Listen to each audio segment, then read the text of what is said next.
ఆశ్చర్యకరమైన నమ్మలేని నిజాలు. క్వొక్కాల గురించి తెలుసుకుందాం. క్వొక్కాలను చిన్న తోకగల స్క్రబ్ వాలబీలు అని కూడా పిలుస్తారు. ఇవి పిల్లి పరిమాణంలో ఉండే చిన్న వాలబీలు. ఆస్ట్రేలియాకు మాత్రమే స్వదేశీ జంతువులు. ప్రధానంగా రాత్రివేళల్లో చురుకుగా ఉంటాయి.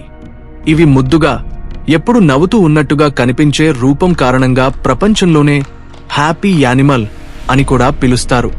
అందుకే క్వొక్కాలు సెల్ఫీలకు ప్రసిద్ధి అయ్యాయి. ఇవి పశ్చిమ ఆస్ట్రేలియాలోని విభిన్న వాతావరణాలలో కనిపిస్తాయి. ఎల్లప్పుడూ మొక్కలతో నిండిన ప్రాంతాలలోనే ఇవి జీవించగలవు. ప్రకృతిలో వీటి ఆయుష్ 10 సంవత్సరాల వరకు ఉంటుంది. ఇవి కంగారులకు బంధువులు. ఇవి మాక్రోపోడిడే కుటుంబానికి చెందినవి.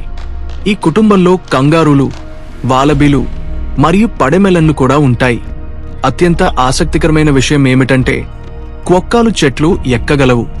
సాధారణంగా నడవడమే ఎక్కువ చేస్తాయి, కాని ఆహారం కోసం లేదా శత్రువుల నుండి తప్పించుకోవడానికి చెట్ల మీదికి కూడా ఎక్కుతాయి.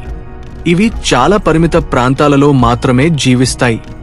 ఆస్ట్రేలియా భూభాగంలోని జర్రా అడవుల్లో వీటి నివాసాలు ఉన్నాయి.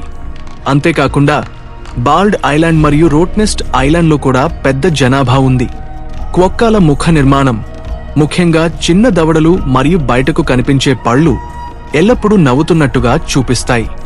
అందువల్ల వీటిని ప్రపంచంలోని అత్యంత హ్యాపీ జంతువులుగా పరిగణిస్తారు. పర్యాటకులు ఎక్కువగా వచ్చే ప్రాంతాలలో ఇవి మనుషులను చూసి భయపడవు. చాలాసార్లు ఆహారం కోసం మనుషుల దగ్గరికి వస్తాయి. అంతేకాకుండా పర్యాటకులతో కలిసి సెల్ఫీలు దిగడానికి కూడా వీటిని ప్రసిద్ధి కలిగించాయి.